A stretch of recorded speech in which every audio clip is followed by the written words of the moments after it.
and welcome to episode 1 of my podcast. As many of you know, I've been fighting brain cancer for the past 4.5 years. So it's glioblastoma, the worst of the worst cancer. And the reason for this podcast and for me coming on today is I just want to not just talk about cancer, I just want to talk about what life's like living with it, how I've made it to 4.5 years, and how I can offer anyone out there hope, or there might be people out there who can offer me further hope. So basically, I'm just here to make some noise about this dreaded cancer. Along the way, we're hoping to have some laughs, some guests, some other warriors, and some other useful chats that could help us along the way. But today I'm just going to start with touching on my story for those who don't know. I'm sorry if you've already heard it, but here it is again. So I am now 42, mum of 2, a wife. I was diagnosed, as I said, 4.5 years ago, January 2019. But I first started getting symptoms in 2018, around the October time, that I didn't really know what was going on with my body. I was training for a half marathon in the summer of 2018, feeling the fittest and strongest I've ever been in my life, physically, emotionally, mentally. On completing the half marathon, I didn't feel quite right. Didn't feel like I was recovering like I normally would. And actually joked to one of my fellow runners that I felt like I'd had a stroke.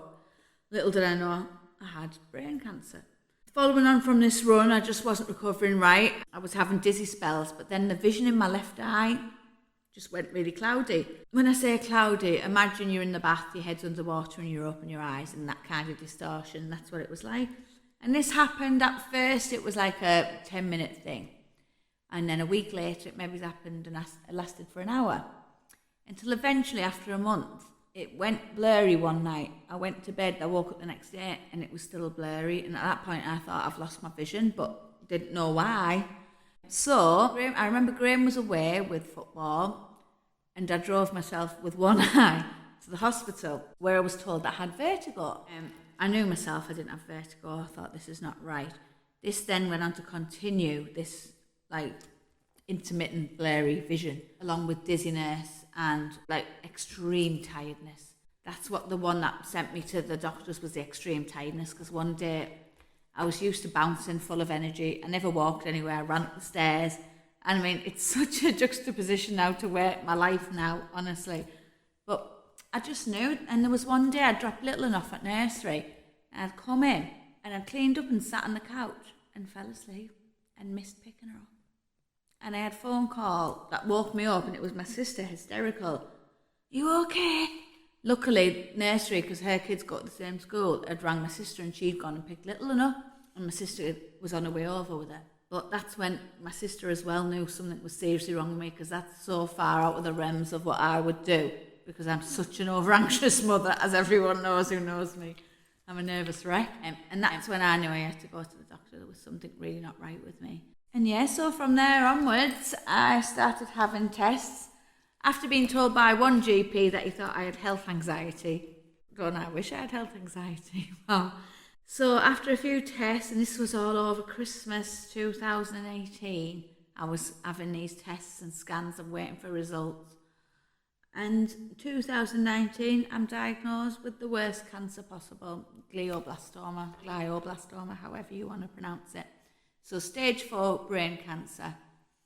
So when they first spotted this on a scan that they did, they thought, oh, there's something there, but it looks like either it's non-cancerous or it's a very low-grade tumour. And they said at worst it would be grade 1. So I went in for a biopsy, which was terrifying in itself because you're getting your brain drilled into. And believe me, I was terrified because I remember them trying to cannulate me for the surgery and I couldn't stop shaking for them to cannulate me. So then they had to come and sedate me to cannulate me. But that's how anxious I was, because I was thinking, well, the chances were high I was coming out of that surgery fully functioning or even alive, maybe, you know. So it was terrifying, if I'm honest. And my first memory of coming round is, as soon as you come round from any brain surgery, you're taken straight to CT for a scan, a brain scan, to make sure nothing's bleeding in there and whatnot. And as they pushed me round in a wheelchair, just come out of brain surgery, as you can imagine, I couldn't even hold my head up. I kind of lift my eye up and see my mum and my auntie at the end of the corridor waving and crying. And even now it makes me cry because it was just like a beacon of light in this horrendous day. I'll never forget that. But it was just, honestly, I couldn't have been happier to see them in my life. And they were equally as happy to see me, as you can imagine. And they cried and laughed. And I went into CT and back out, and I was fine and went into recovery. But that first night in the hospital, because all of a sudden you're all on your own with this diagnosis. And I remember there was a really young nurse looking after me. And if I'm right, she was called Xena. Because I remember saying, Warrior Princess, Xena Warrior Princess. She was absolutely lovely.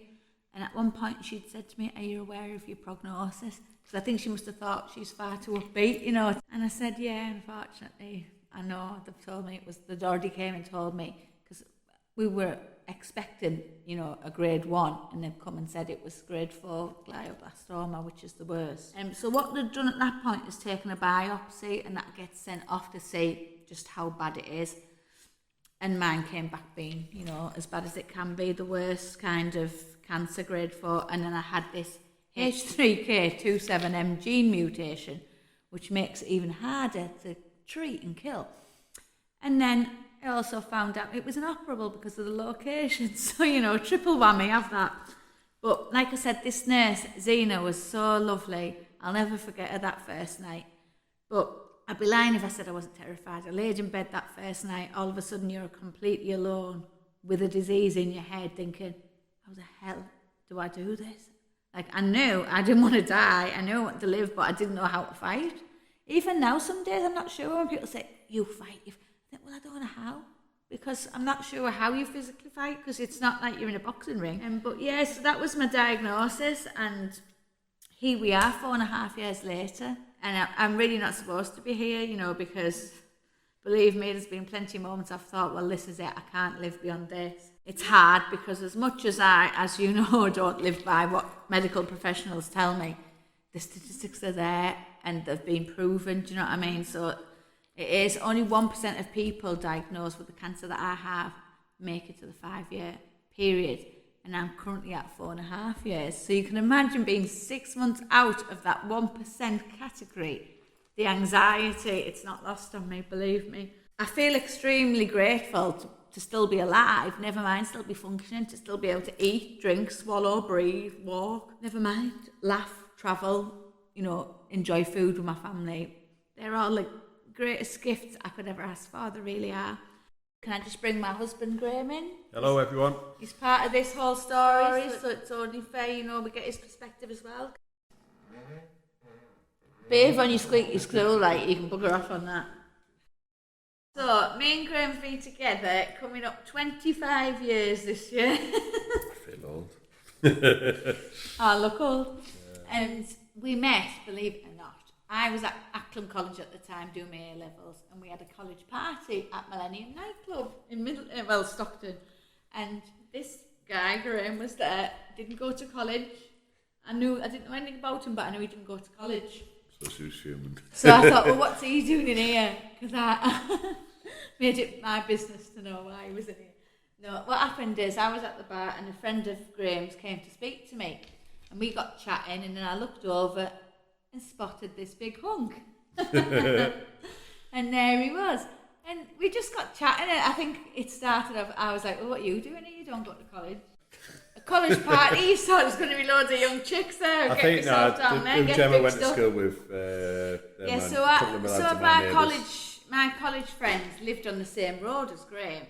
So we kind of got connected, if you like. And the rest is history. We just got wind there was a party going on in a nightclub, so we thought, well, I must have been injured at the time, that's all it was. We went to see The Exorcist on the first day. Our first day. Both of us. We're both terrified of horror movies. Both of us trying to be, tough. Like, I remember looking, obviously must have got a Pepsi, and it was in the just all it said is Pepsi on the side. I must have read that label about 50 times during that movie. Pepsi, yeah, Pepsi. Just trying not to look at the movie, it was horrendous. And then I think it was only about a year later we both said, hate horror movies. And he's like, so do I. Like, what did we do that for? Then what about second date? I choked on a bit of lamb. Yeah, and I walked into the corner of the bar. Yeah, I don't know how we've made it, if I'm honest. Yeah. It's a farce, isn't it? That's how it Yeah, one of the second dates at a country pub, and I'll never forget, it's that long ago, I was watching Top of the Pops on the telly that was in the corner of the room, and there's ordered lamb, it was winter, and I love lamb, I thought, oh, I love that. Not being a lady, took a massive chunk, couldn't chew it, and I could feel it choking, going down, and I'm looking across at Graham, and he's oblivious, cool customer that he is, just looking around the room, and I'm going, I'll be focused on the food. and I was thinking, I'm going to die on my first date, like one of the first dates. Luckily it passed, but I've never let that pass, that story with him. You nearly let me choke to death while watching Top of the Pops. Oh God, yeah. So then it just went on from there, didn't it? Yeah. We just started dating and that was it. And we moved to Sheffield and got our dog and moved to Sheffield. Yeah. And So we moved in together in Middlesbrough. We lived in Ingleby, didn't we? And then Graham got a move to Sheffield Wednesday. So we packed up, Trigger Dog, me and Graham. We all went to Sheffield. And we went over to Doncaster a few days later. And that's where we started really thinking about having kids, wasn't it? And at that point, I'd already had a miscarriage. And I'd found out I had ovarian cysts.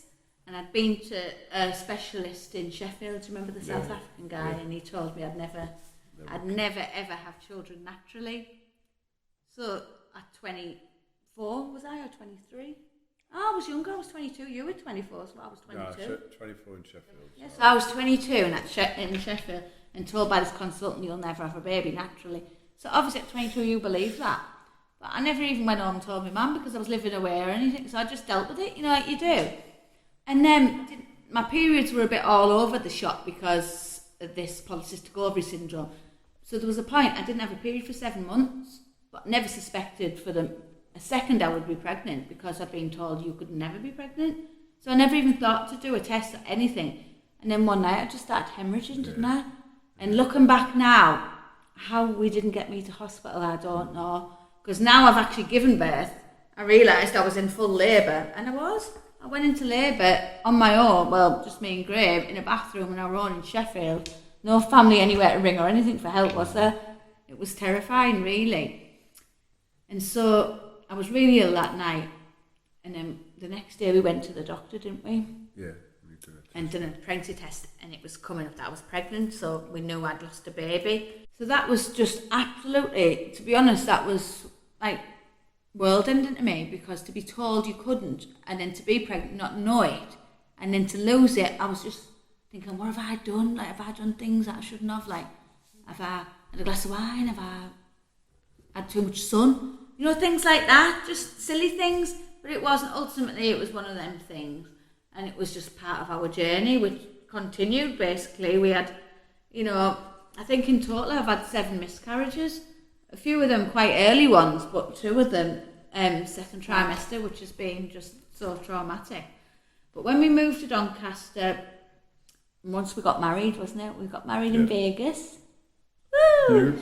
And then that's when we seriously sat down and said, right, we do want kids. We need to do something about it now, because we know it's not going to just happen easily for us or whatnot. So that's when we started going back to the GP and talking, and then got referred for IVF over in Sheffield. So we were living in Doncaster, but we were going back over to Sheffield. We did a round that was unsuccessful.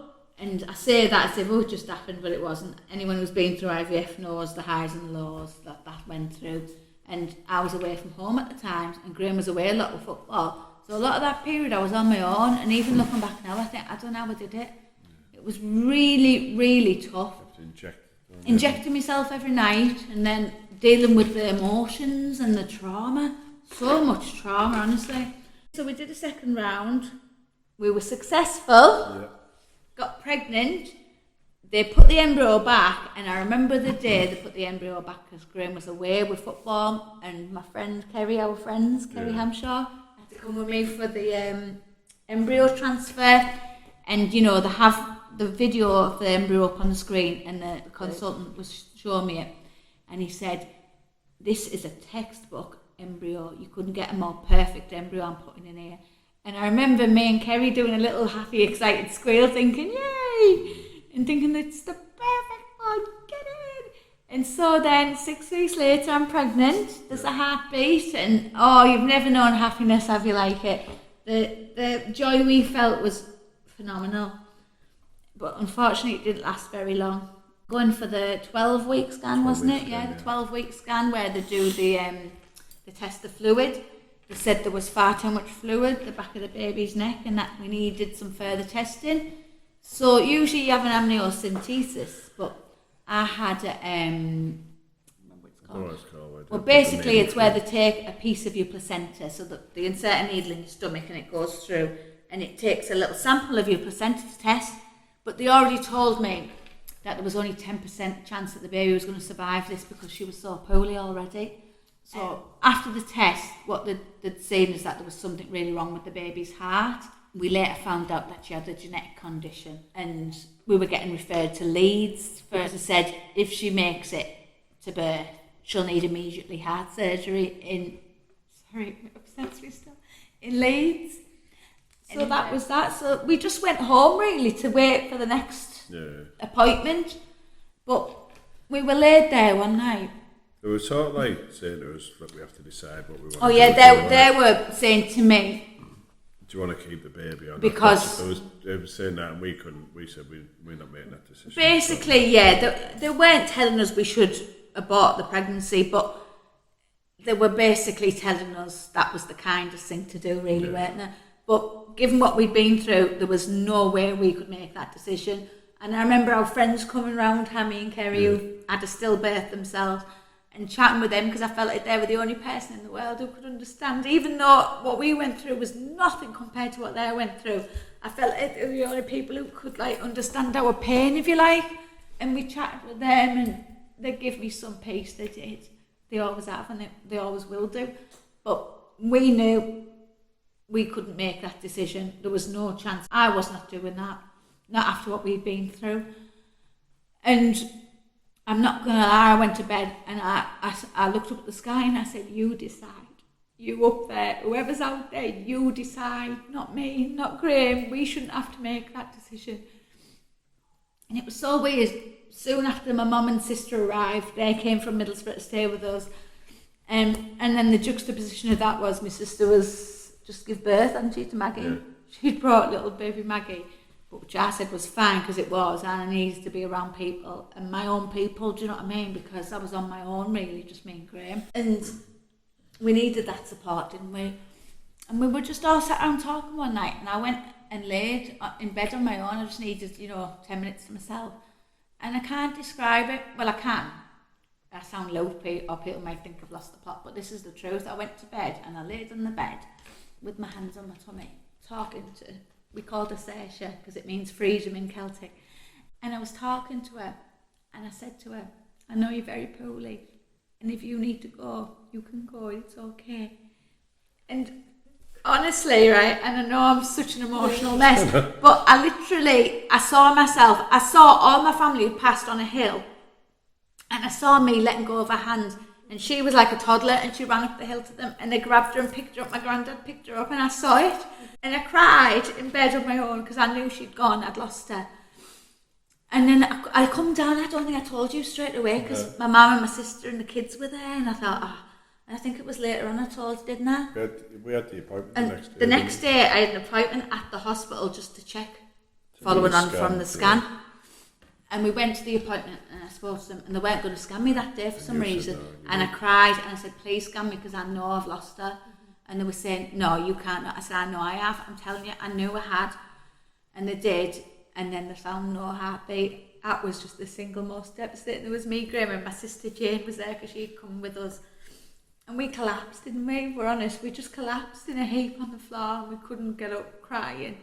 Even now, it still absolutely kills us, doesn't it? Even though we've got those two precious gifts in there, because God, they are.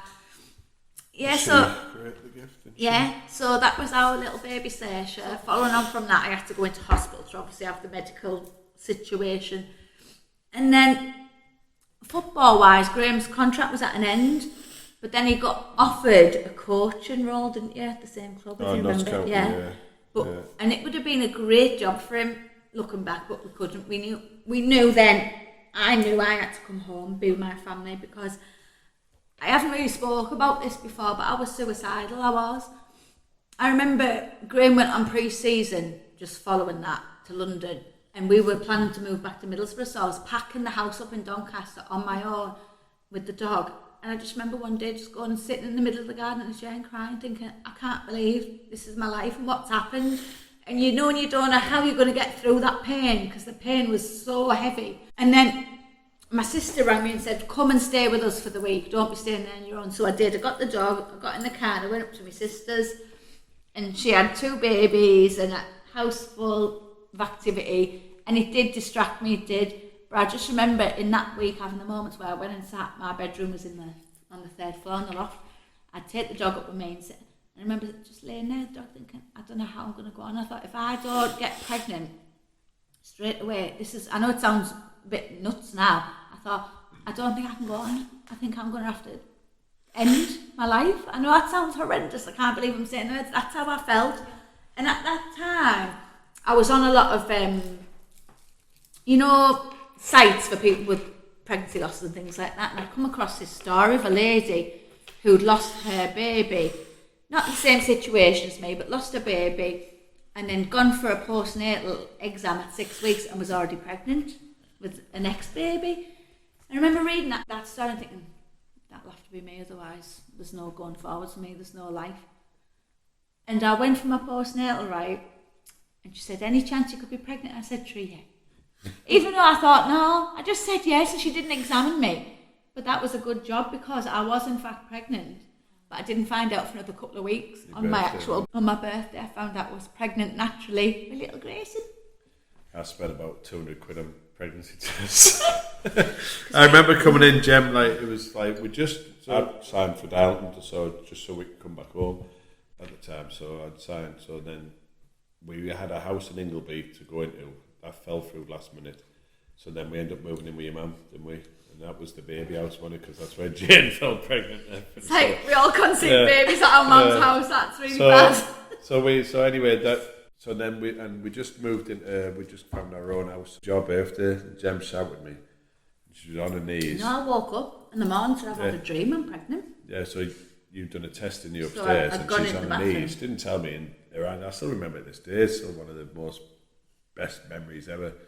Seeing Jem on her knees, hands in the air, remember the movie, different scenario, Platoon, when he's getting shot, but she was on her knees, hands in the air, I'm pregnant, and I'm thinking to myself, I'm panicking now, please be pregnant, because that feeling she's having now. So I'm going to shop, and I've got all these tests, and we did. Yes, every brother pregnancy test you better see.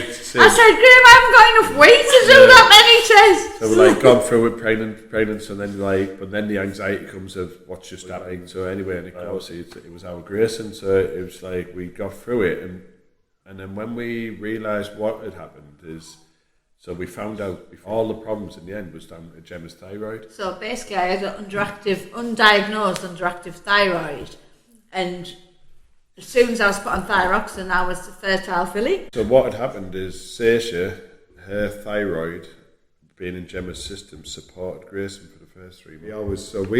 Even now, so that when when Saoirse was we had to go to the hospital and we lost her, that was the 10th of July. So every year since, we've let balloons off. Kids know, we say she created. We write a little message in each balloon, don't we? We did this year, we've done a little message, all the kids wrote one, but they're thank her, because they created the pathway really for Grayson was a miracle, because Gemma shouldn't have been able to support because of Saoirse's. I only could support that pregnancy because I still had Saoirse's thyroxine in my bloodstream, because I didn't have enough to support a pregnancy. And then, so that was our little miracle. Yes, Grayson. then what happened with Hadley was after Grayson, I had a thyroid crisis. That's how it got discovered. I wasn't well. It was a paediatrician, actually. It was really good. Dr. Pandy, who kind of spotted it and treated it. And he'd said to me, most doctors wouldn't treat this because you're borderline. He said, but I can see by all your symptoms you need it. He said to me, if you don't want to get pregnant, you need to be careful. Well, I almost laughed because that's never happened in my life. But my sister was getting married and I was bridesmaid. So I thought, this was Christmas time as well, so we had a long time to wait. Yeah, we did. So I got pregnant with Hadley on my sister's wedding night. Yeah, we were we have to wait till that night. So it was at Rockcliffe, so we knew if she was a boy, she might have got called Rocky. I honestly thought at that point that was our suffering done. We'd been through a lot at that point, and we had. And a lot of people are going through it now, and I get it. It is absolutely horrendous. The trauma is unreal. But lo and behold, you know, little did I know, you'd get your babies, and then later on, brain cancer would have this. So it just felt like, to me, it's like, I've got what I've always wanted. And like I say to Graham on a daily, I love my life. I love my home, my family, my children, my husband, my dog. Why now? Who knows why, but do you know what I'm here to do? Defy it. So. Yeah, listen, you've said you're helping others as well.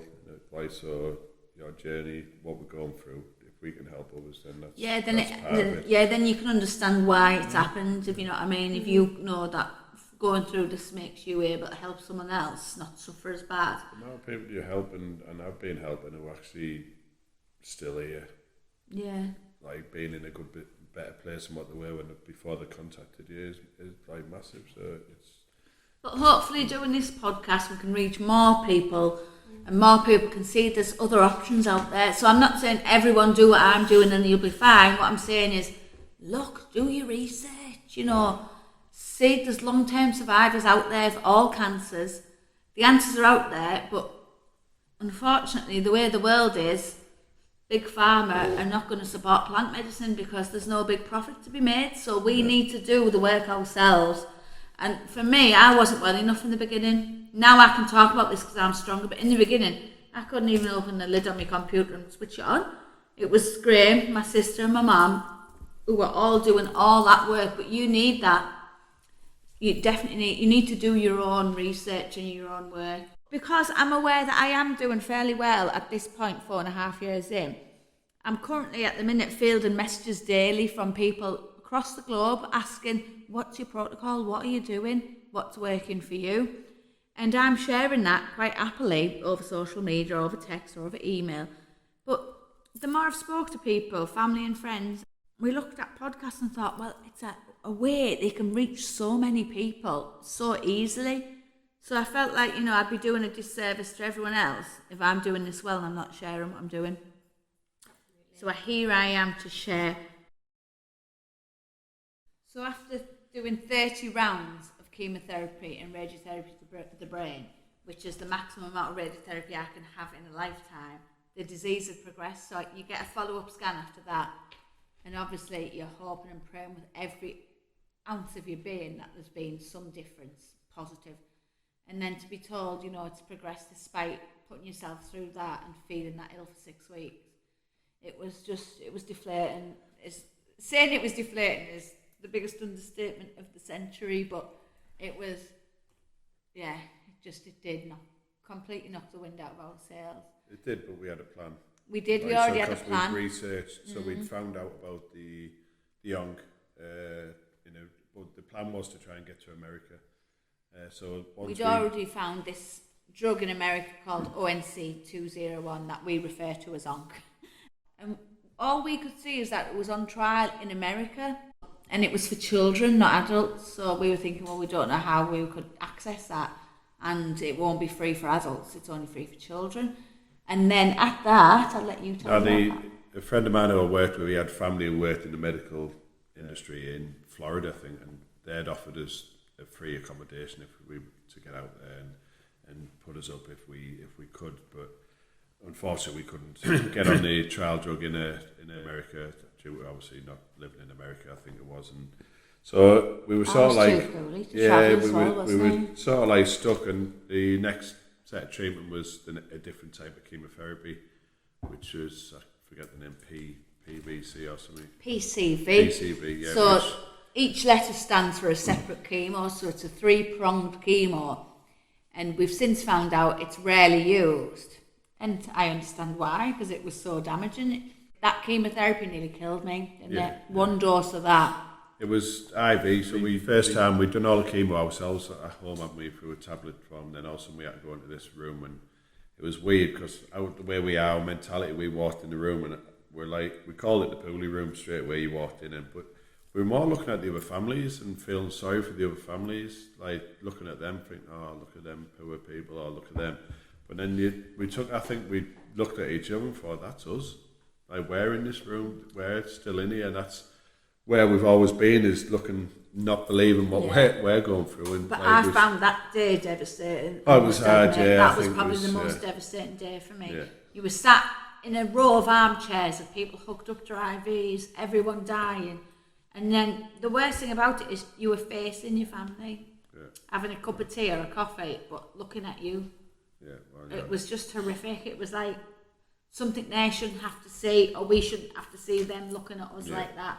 It was. I can't describe it. That really got me that day, and it still does. And then from that day, I think you only had one round of that, and it just put you in.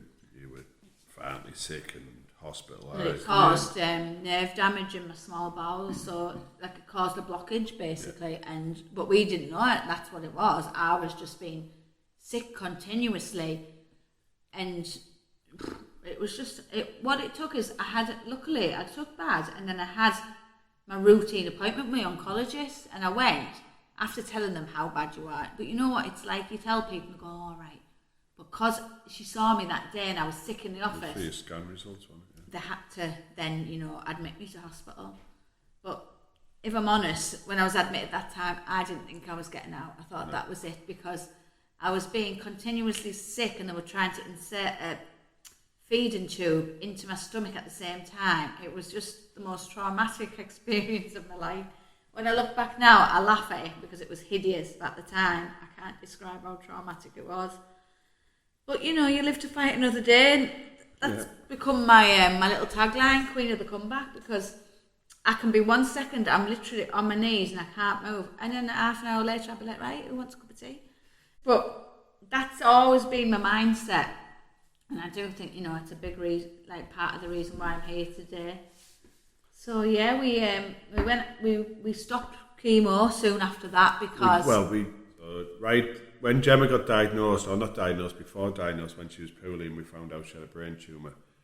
Strangely enough, one of my players who I coached at Middlesbrough, young players, I found out because I went through, remember when I had a shake in my hand before Gemma got diagnosed? It was a benign, whatever it was just I had a tremor in my hand, so I'd been for a checkup, and a neuroscientist had had a look at it, and once he found out my job, he actually said, oh, my partner's son plays for Middlesbrough, and it was one of the lads I coached. I found out, and then obviously 4 months later, when Gemma got in a situation, I contacted him, and I think he probably pushed through everything, so Gemma got dealt with quite quickly.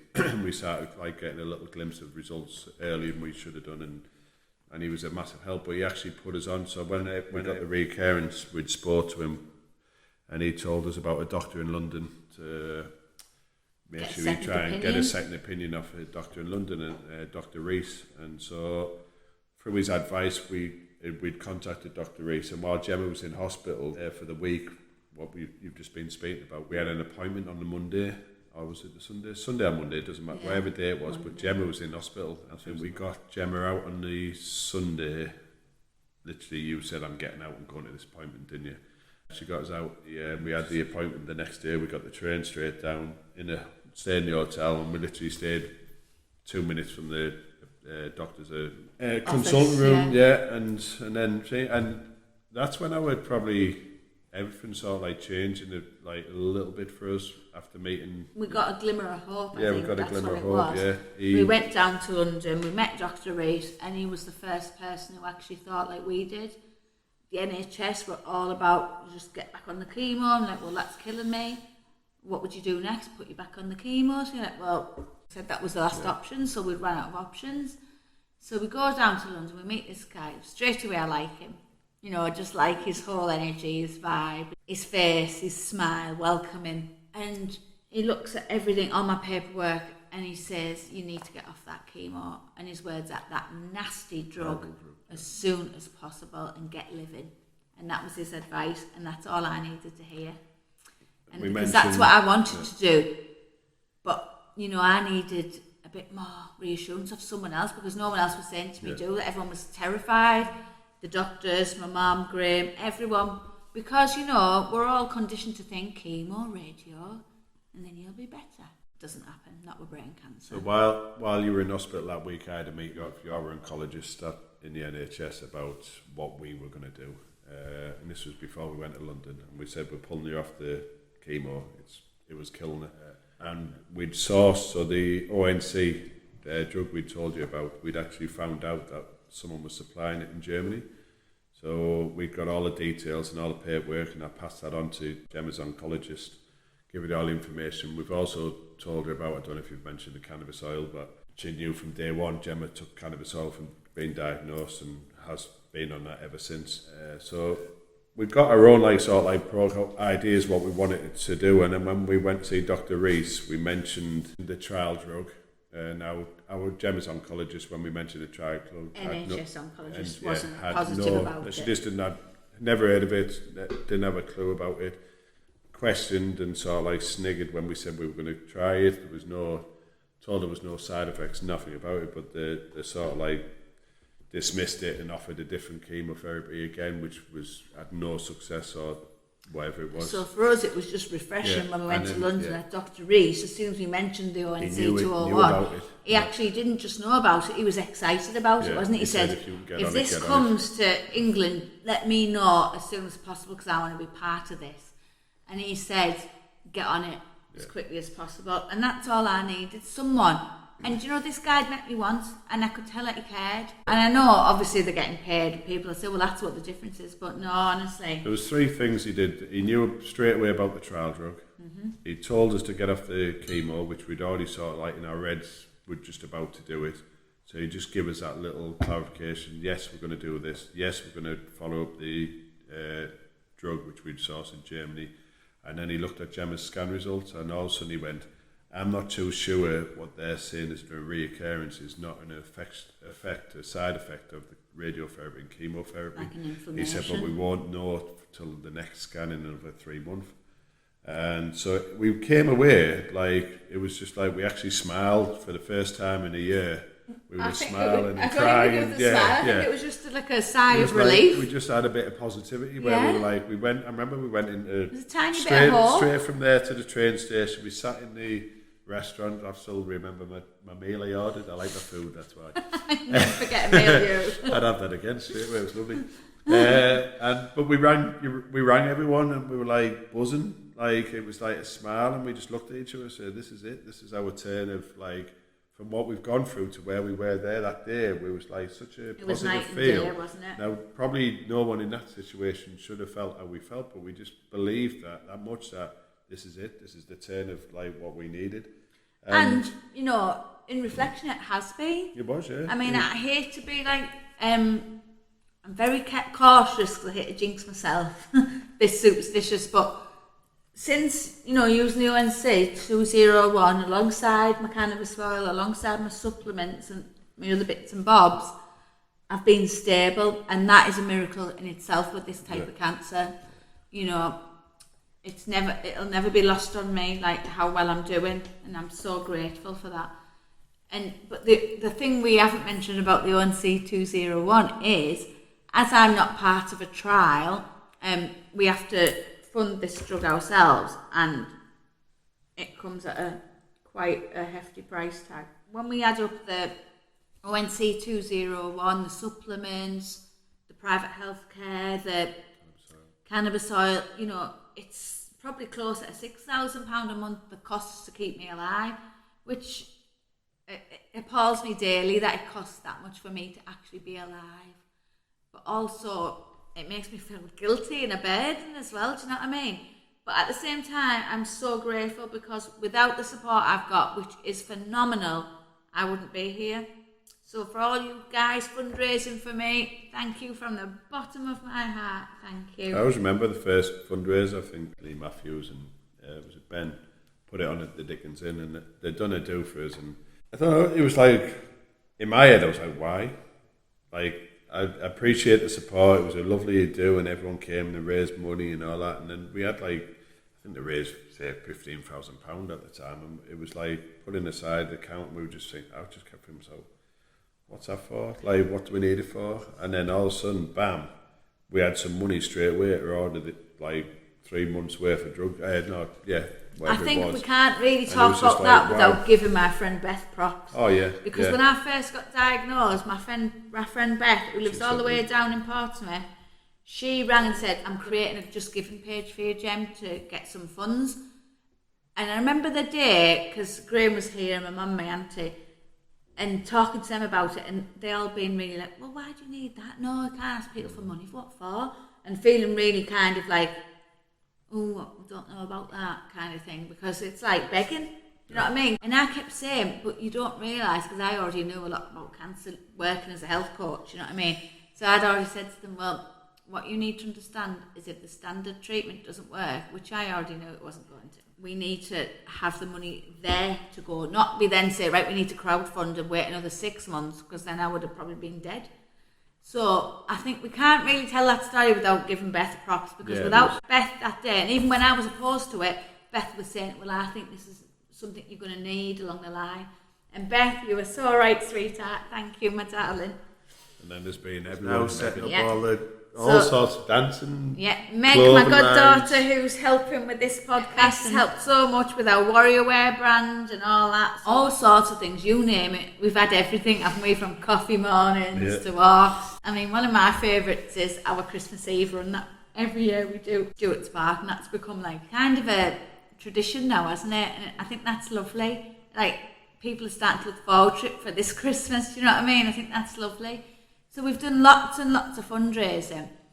Listen, there's been so many experiences, but what's been the support, like what the people who we mentioned now, but people there's been people who you don't even know who's just got wind of the story, who's donated say like £5,000, and you're like, wow, like just because one they obviously can, but they're just out there, it's generosity and the care, and it's like, and then there's people going above and beyond, and they have done for, like I said, for the whole 4 years. We've had so much support and continued support. It's been amazing. We were speaking the other day, and we were like, there's events go on now, or there'll be like, we'll have a do, and we always say, can we not just, it's sort of like we want people to enjoy, not just be given something, get something back from it. So when we say like we'll have a charity event do, then it's something where we can everyone can enjoy while we are raising valuable money for us. It's where people can enjoy or get something themselves out of it. So we've done lots and lots of fundraising, but it's always on my mind that people are going to get sick of giving. And like Graham's just said, I don't want people to just give and not get anything in return. So we came up with this Warrior Wear idea where we sell merchandise with my Warrior 365 logo on. So, you know, I came up with the idea, but being the dinosaur I am, and not my skill set not being great, and obviously having brain cancer, I can barely think straight. I was thinking, well, how am I going to do this? And then you suddenly remember that your godchildren are literally little geniuses. And Megan, my little fairy goddaughter here, she's just a little superstar. So Meg runs Warrior Wear for me. She comes up with ideas. She does the promotion, the sales. She's just my little angel, isn't she? That she is. When you first got it done, we'd be driving to school or jumping with him. We're like, there's one of Mum's chops, where's one of them jumpers? And remember when we went to Flamingo Land the first summer with the kids? Someone there was someone in the queue and you just felt with like the Warrior jumper on. I felt like I had to go and speak to her and say thank you. That's my wife, that. And they were like, well, you know. No, it's amazing. It does. It always makes me smile when I see someone with a t-shirt. And when I go to the gym, and I'm saying I go to the gym, I walk at the gym and stuff. I do like a really low impact workout. But when I see other people in there with the Warrior t-shirt, I can't tell you what it does to my heart. It just makes me feel supported. And I can't thank Teesside enough for the support. Well, it's not just Teesside, it's worldwide. But especially the people of Teesside, special breed. So, again, this podcast really is for me to give back a bit, because I'm aware that I am doing well for someone who's diagnosed with the Terminator, which is also known as. I do receive messages every day from people across the globe asking me, what are you doing, what are you taking, how do you function, how do you, what's your day, what's your DMO for your day kind of thing. And I'm more than happy to share that, because I'm not suggesting what I do will work for everyone. God, cancer's not a cookie cutter mould for anyone. There's no cookie cutter treatment, do you know what I mean? But all I'm saying is worth a try. So every day I'm adding to my little arsenal. So I've just put apricot kernels I've added to my my little arsenal of weapons. So yeah, I just want to share what I'm doing, and if that helps one person, then God, it's given me purpose for having Like, the first stable scan, it was almost like unbelievable, wasn't it? It was waiting after, like I said, when Dr. Rees had said that he thinks it could be a reaction to the radiotherapy, so it was that 3-month wait of thinking, is it? And then I remember him calling us because he used to get the results quickly, straight, like, so we get the scan on, let's say, Monday, by Wednesday he could ring us, and we used to go down and see him, didn't we, at first, just so, because like I said, it was just a positive experience. We wanted to go see him, even though he could have done it on the phone, and later on we started getting on the phone, and it was just like, and I remember him saying it was as I thought, it was a reaction, and it was like, so this is not, and it's stable at this area, and we were like, I think we were just gobsmacked. We were like, it froze, like, it was like, really, like waiting for, because we'd had such negativity. Yeah, it was like and disbelief, it was just like waiting for the punchline, but you know, one of them. Like I said, even like, it's still, even now, the best we can ever get is that it's stable and you're buzzing. But, and it never gets any easier though, does it, waiting for these results? You never think. I remember asking Dr. Rees, I think after about the third time we'd seen him on stable scan, so I said, like, I thought that might change the diagnosis, like the grade of the cancer. Grade. So I went, so if that's now stable, like, what's the grade now? Is it changed? I said, if we just turned up now, what would you say? You've got a brain tumour and that you need to go to hospital. And that was his. He looked at me like in the light.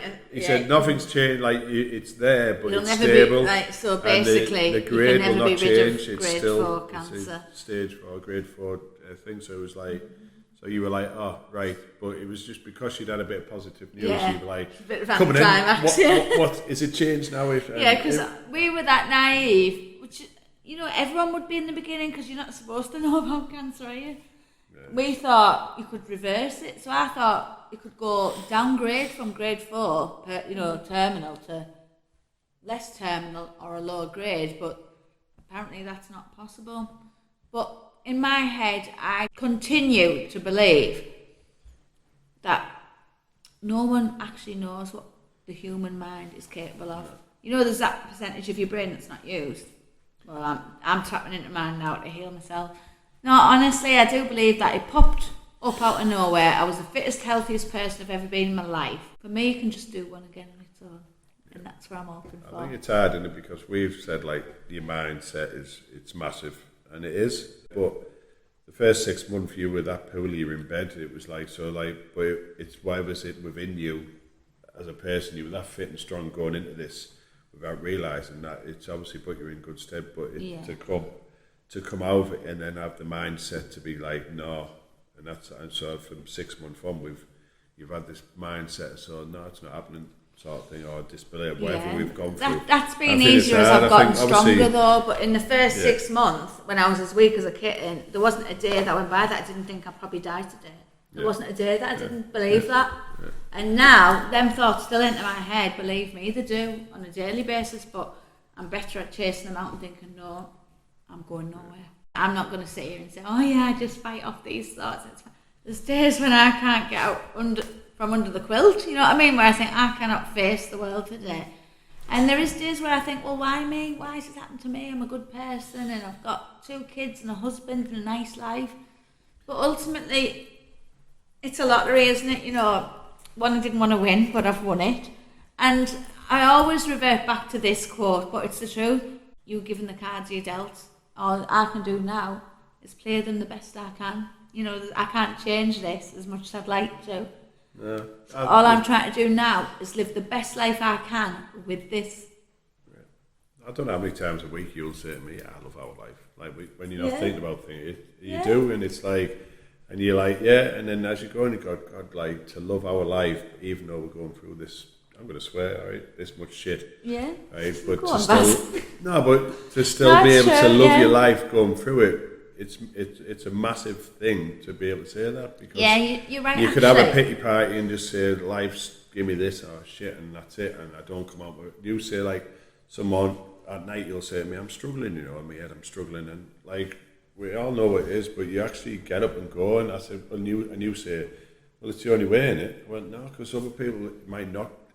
Most people in your situation will just stay in bed or just stay and think this has happened, and You just don't. don't You see get an up, you option. go, and you keep going. Yeah, and then, but I just don't think that's yeah, an well, option, is it? but that's Like, why you are who you are, and why you still sat talking on a podcast to us.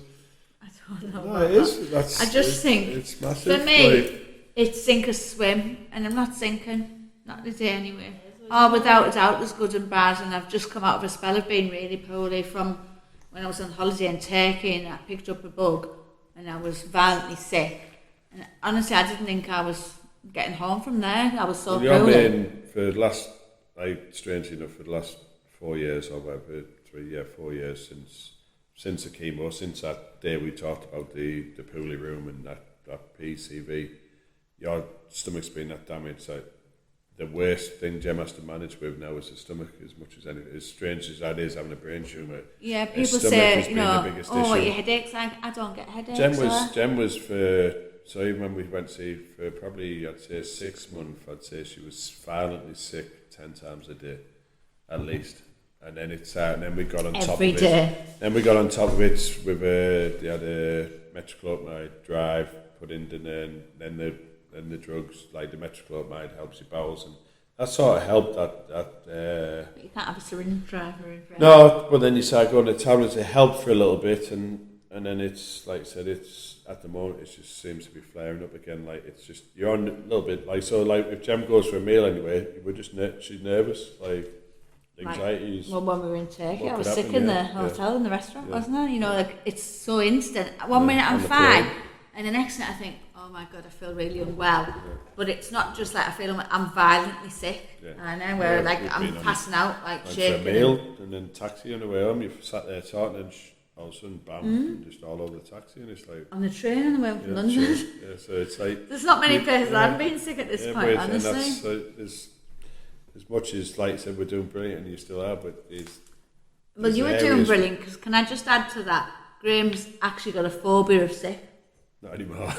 Oh, you used did. to it now. Before me, you had a really bad. I didn't like the you? smell. He couldn't be anywhere near like most sick. people, you would Even smell when it, the kids had a bugger and he couldn't be anywhere near that. And he's dealt with it brilliantly. There's been days, I'm not kidding, I'm like barely conscious, being sick, and I'm like, Graham, you get out of the room because I know it's affecting him. And he hasn't moved, and I thought, go on, I'm proud of you. Like, plenty of guys would have run to the hills thinking, oh, I can't deal with this. Because I do feel like a humongous burden, and I am. As much as everyone will deny I'm not, I am. He didn't sign up for a wife like me. Sick note. I did. I knew what I was getting. I knew there was going to be drama. But, yeah, he's been amazing. And the kids, like, it kills me to think it's almost 5 years of their little lives taken up with this, and that they've been robbed of the best version of me. Whereas I think with Graham, at least he knew me before this. I don't know which version he prefers. It's hard, like, how Gemma deals with it has helped us massively be able to deal with it, because if she crumbled, then we'd probably all go down the same way. So that part of it's been massive. But our focus is, obviously, while making sure Gem's alright, is making sure them two are trying to have a normal life as possible. So That's, I think, what there'll our biggest thing is, isn't it? the Just to try and so the there'll be kids have the sometimes, most like we normal talk life. about you being sick, Gem could be violently sick in the downstairs toilet, and I'm walking with the kids past this, so there's nothing happening. And then, but part of me's like, is that the right way to deal with it? The wrong? I don't, but that was my way to deal with it. So it's all right, kids, just normal, don't panic, get on. Like That's that. what we do. It's like Halloween. But it's isn't it? like, it's Halloween, like, the kids went I out still on look Halloween and and I still trick-or-treating. question myself now. Is it the best? And they're sort of like, they know what's going on. They've had, Yeah, listen, the like, kids I've spoken in depth with Grayson's the had kids both, about it, and they've both had counselling they've had play therapy independently. at school. The school must have said the school has been absolutely amazing. Our school have been so There's supportive. teachers, well they all have, but there's certain teachers within the school who've just gone above and beyond to help They the are. kids, and then they've had play therapists come in and help them. And we've seen a massive difference for the kids just by getting that, especially like Grayson at first. It was the school that rang us, said I probably could do with a little bit.